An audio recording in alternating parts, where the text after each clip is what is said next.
Menurut Menteri Pertanian Andi Amran Sulaiman, saat ini stok beras yang tersedia mencapai kurang lebih 4 juta ton, jauh lebih tinggi dibandingkan tahun lalu yang hanya sekitar 2 juta ton.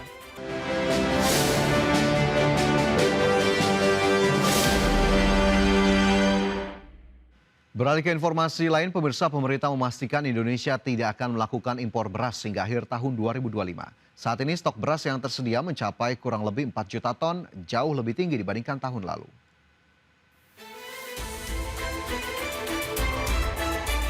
Pemerintah memastikan Indonesia tidak akan melakukan impor beras hingga akhir 2025. Pasalnya cadangan beras pemerintah saat ini melimpah. Menurut Menteri Pertanian Andi Amran Sulaiman, saat ini stok beras yang tersedia mencapai kurang lebih 4 juta ton, jauh lebih tinggi dibandingkan tahun lalu yang hanya sekitar 2 juta ton. Selain itu, panen tahun ini diproyeksikan mampu menghasilkan 33 hingga 34 juta ton gabah.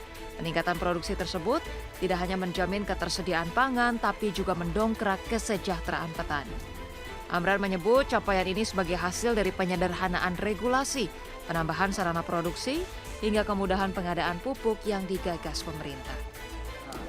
Produksi sesuai BPS kemarin yang diumumkan itu 31 juta ton sampai Oktober. Tahun lalu 27 juta ton. Jadi ada peningkatan 3 juta ton sampai Oktober. Tahun lalu produksi 1 tahun hanya 30 juta ton. Ini baru Oktober sudah mencapai 31 juta ton. Insya Allah minimal 33 atau 34 juta ton.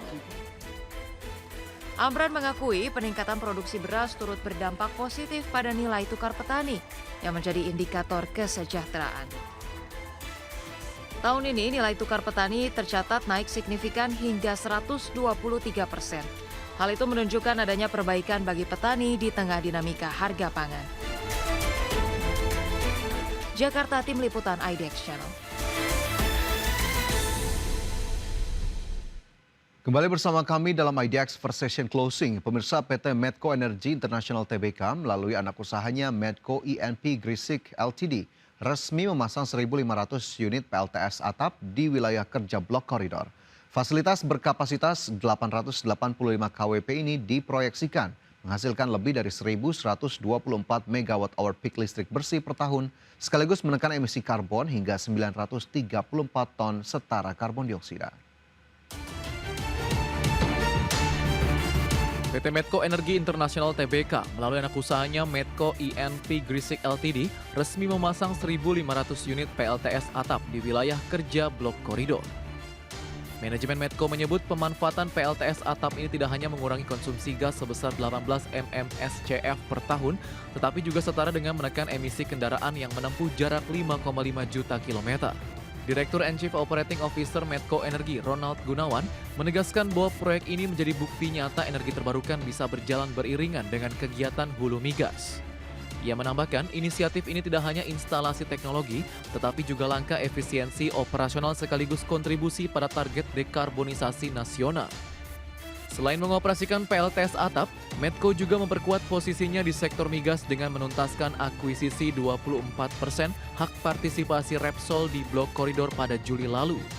Transaksi senilai 425 juta dolar Amerika Serikat atau sekitar 6,9 triliun rupiah itu dilakukan melalui pembelian saham Fortuna International atau Barbados Inc. yang sebelumnya dimiliki Repsol ENP. Dengan akuisisi tersebut, Medco kini semakin menguasai salah satu blok strategis di Sumatera Selatan yang memiliki 7 lapangan gas dan 1 lapangan minyak aktif. Adapun gas dari Blok Koridor hingga kini dipasok melalui kontrak jangka panjang ke berbagai pembeli di dalam negeri maupun Singapura. Sebelumnya, blok ini dikembangkan oleh konsorsium yang melibatkan ConocoPhillips Talisman yang kemudian diakuisisi oleh Repsol serta PT Pertamina Hulu Energi atau PHE. Dengan langkah strategis ini, Medco Energi berupaya memperkuat keberlanjutan bisnis sekaligus mendorong transisi energi di sektor hulu migas Indonesia. Berbagai sumber IDX Channel.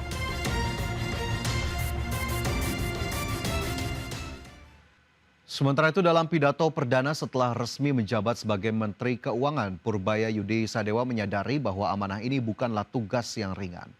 Purbaya menyoroti tantangan kompleks yang dihadapi dunia saat ini mulai dari isu geopolitik, teknologi hingga perubahan iklim.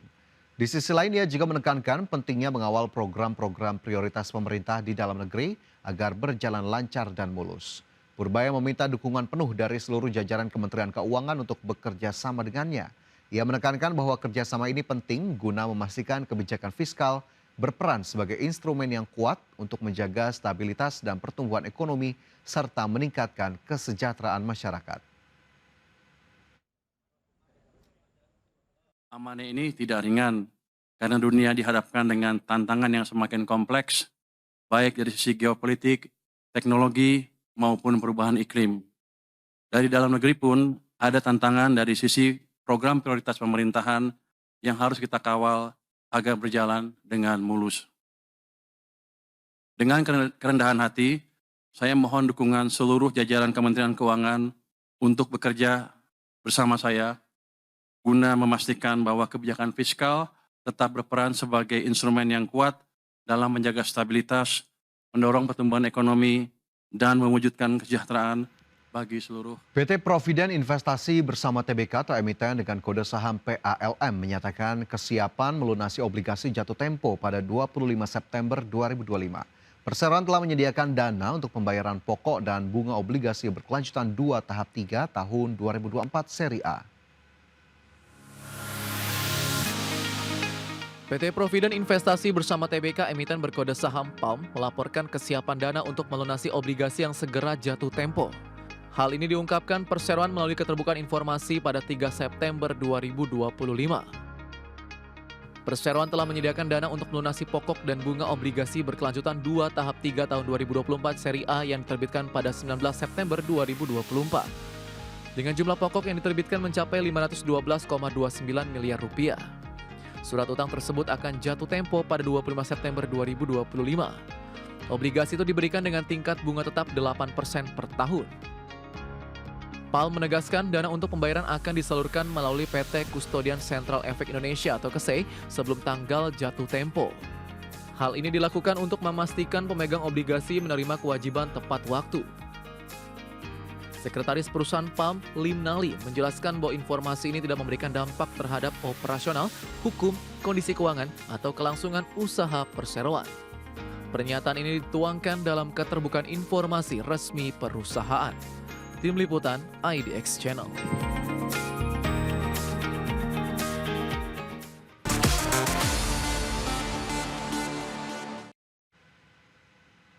Pemirsa, perkembangan teknologi semakin memudahkan komunikasi antar bangsa. Kali ini hadir perangkat baru berupa earphone pintar dengan teknologi kecerdasan buatan untuk menerjemahkan bahasa secara instan. Produk tersebut adalah Time Kettle W4 Pro AI Interpreter Earbuds yang mampu menerjemahkan lebih dari 40 bahasa secara real-time. Time Kettle resmi meluncurkan W4 Pro AI Interpreter Earbuds sebagai earphone canggih yang mampu menerjemahkan bahasa secara real-time. Perangkat ini dirancang untuk membantu orang berkomunikasi tanpa batas bahasa.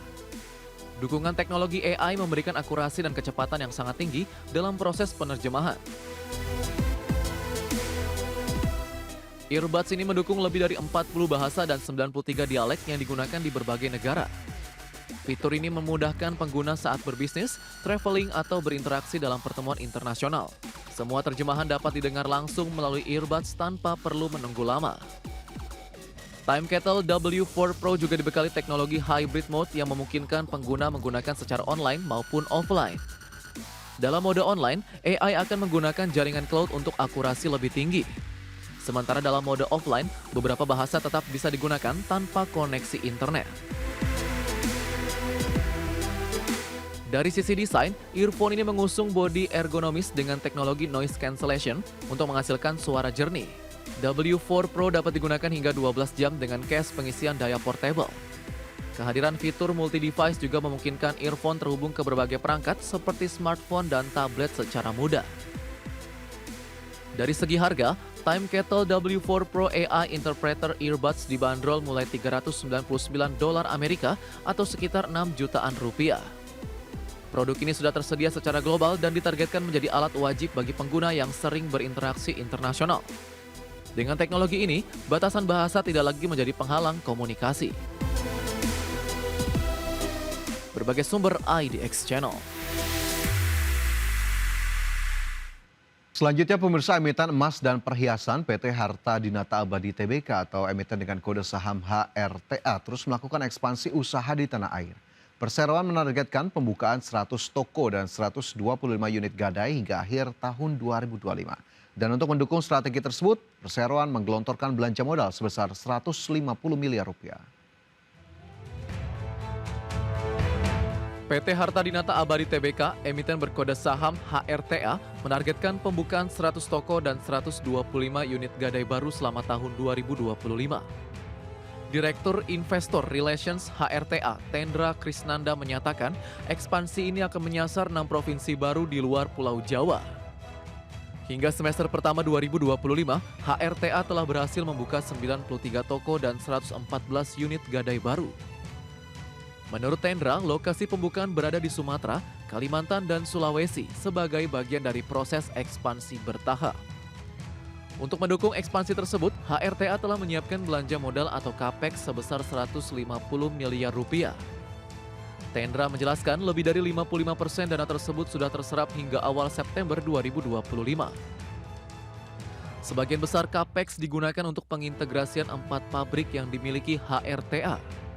Tendra mengungkapkan, pabrik terintegrasi ini ditargetkan rampung pada kuartal keempat 2025 atau awal 2026 dengan kapasitas produksi emas dan perhiasan mencapai 30 ton. Di mana realisasi capex yang terserap itu juga masih inline, di mana realisasi capex dari Harta Dinata sendiri itu sudah terserap lebih dari 55%, di mana memang capex yang terbesar itu memang dialokasikan salah satunya secara overall itu adalah pembangunan pabrik yang terintegrasi. Ya memang kami targetkan itu bisa untuk semuanya selesai, itu di fourth quarter tahun 2025 ini. Kemudian untuk di daerah terkait dengan ekspansi, memang di Harta Dinata sendiri ini mulai memang melakukan ekspansi itu di luar dari Pulau Jawa. Di mana target penambahan dari untuk gerai itu memang tersebar dari untuk di Pulau Sumatera, Kalimantan, dan juga Sulawesi. HRTA juga membidik pertumbuhan pendapatan di akhir tahun 2025 sebesar 50-60% secara tahunan, dengan laba bersih diharapkan naik 30-40% secara tahunan.